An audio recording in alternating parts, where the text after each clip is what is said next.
पुष्पम् वेद पुष्पवान् प्रजावान् वसुमान् भवति चन्द्रमा वा अपाम् पुष्पम् पुष्पवान् प्रजावान् वसुमान् भवति य एवम् वेद योपामायतनम् वेद आयतनवान् भवति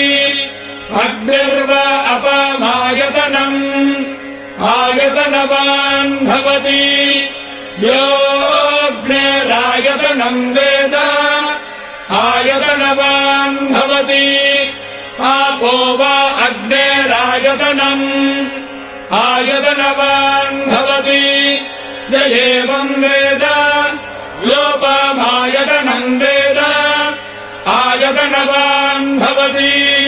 वायुर्वा अपामायतनम्